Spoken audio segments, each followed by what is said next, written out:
America के पूर्व राष्ट्रपति डोनाल्ड ट्रंप पर हमले की कोशिश की खबर सामने आई है। अमेरिकी खुफिया एजेंसी FBI ने कहा है कि ऐसा लगता है कि डोनाल्ड ट्रंप पर हमले की कोशिश हुई है। इस मामले में एक संदिग्ध को हिरासत में लिया गया है। अमेरिकी अधिकारियों ने इसकी पुष्टि की है। ये कोशिश फ्लोरिडा के गोल्फ कोर्स में हुई है। अधिकारियों का कहना है कि सीक्रेट सर्विस के एजेंट्स को झाड़ियों में एक राइफल की नली दिखाई दी। इसके बाद एजेंट की ओर से उस पर गोली चलाई गई।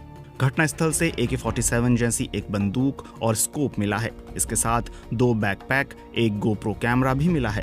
पाम बीच काउंटी के शेरिफ रिक ब्रैडशॉ ने मीडिया को इस घटना के बारे में ज्यादा जानकारी दी। All right, 1:30 this afternoon. Call came out, shots fired. That was called in by the Secret Service.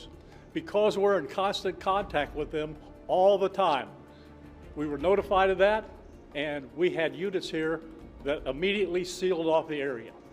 Fortunately, we were able to locate a witness that came to us and said, hey, I saw the guy running out of the bushes. He jumped into a black Nissan, and I took a picture of the vehicle and the tag. इस घटना के बाद Donald Trump ने अपने समर्थकों को लिखे email में कहा कि वो सुरक्षित हैं। ट्रंप ने कहा, मेरी रफ्तार कोई नहीं रोक सकता, मैं कभी हार नहीं मानूंगा। वहीं अमेरिका के राष्ट्रपति कार्यालय की ओर से बताया गया है कि राष्ट्रपति जो बाइडेन और उपराष्ट्रपति कमला हैरिस को इस घटना की जानकारी दी गई है। व्हाइट हाउस की ओर से बताया गया कि ट्रंप के सुरक्षित होने की बात से राष्ट्रपति और उपराष्ट्रपति को राहत मिली। टीम की ओर से बाइडेन और हैरिस को लगातार जानकारी दी जाएगी। राष्ट्रपति जो बाइडेन ने कहा कि मैं पहले भी कई बार कह चुका हूं कि राजनीतिक हिंसा या किसी भी तरह की हिंसा की देश में कोई जगह नहीं है। उपराष्ट्रपति कमला हैरिस ने सोशल मीडिया पर लिखा, अमेरिका में हिंसा की कोई जगह नहीं है। इस बीच ट्रंप के समर्थक फ्लोरिडा में उनके घर के बाहर जुटना शुरू हो गए। इससे पहले 13 जुलाई को पेंसिल्वेनिया की एक चुनावी रैली में ट्रंप पर हमला हुआ था।